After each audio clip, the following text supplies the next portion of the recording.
ഓരോ ഡോക്യുമെൻറ്റിനും 315 ദിറംസ്, അതായത് 350 ദിറംസ് ആണ് ഒരു ഡോക്യുമെൻറ്റ് ഡാറ്റ ഫ്ലോ ചെയ്യാൻ വേണ്ടി വരിക. അങ്ങനെ ഈച്ച് ഡോക്യുമെൻറ്റിന് ആ ഒരു പേയ്മെൻറ്റ് വരും. ഒപ്പം തന്നെ അതിനകത്ത് ചില പാക്കേജുകളുണ്ട്. അത് നമ്മൾ ചെയ്യുമ്പോൾ നമ്മളത് അനുസരിച്ച് പാക്കേജുകളിലൊക്കെ എടുത്തു കഴിഞ്ഞാൽ നമുക്ക് പൈസ കുറയ്ക്കാൻ പറ്റും.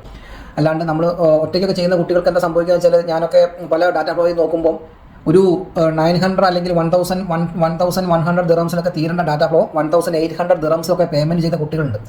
അത് അവർ ഒറ്റയ്ക്കായിരിക്കും ചെയ്തത്, പക്ഷേ അവരത് ഡോക്യുമെൻറ്റുകളൊക്കെ ഇൻഡിവിജ്വൽ ആയിട്ടായിരിക്കും അവർ പേയ്മെൻറ്റ് ചെയ്ത്. അങ്ങനെ ചെയ്യുമ്പോൾ ഓരോ ഡോക്യുമെൻറ്റിനും 320 ദിറംസ് 315 ദിറംസ് വരും.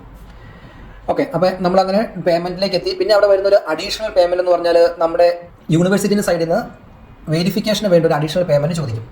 ആ പേയ്മെൻറ്റ് ഒരു 95% ഡാറ്റ ഫ്ലോ ചെയ്യുമ്പോൾ ആ കൂട്ടത്തിൽ തന്നെ ഇവർ അതിൻ്റെ ഇൻഫർമേഷൻ നമുക്ക് തരികയും അതനുസരിച്ചിട്ട് യൂണിവേഴ്സിറ്റിൻ്റെ ചിലപ്പോൾ അത് 500 ഇന്ത്യൻ റുപ്പീസ് ആവാം, അത് 5000 ഇന്ത്യൻ റുപ്പീസ് ആവാം, 7000 ഇന്ത്യൻ റുപ്പീസ് വരെ വാങ്ങുന്നുണ്ട്. ഈ ഡെൻറ്റിസ്റ്റുമാർക്കൊക്കെ കേരള ഡെൻ്റൽ കൗൺസിലിൽ നിന്നും വെരിഫിക്കേഷനൊക്കെ കിട്ടണമെങ്കിൽ 7000 ഇന്ത്യൻ റുപ്പീസ് കൊടുക്കണം.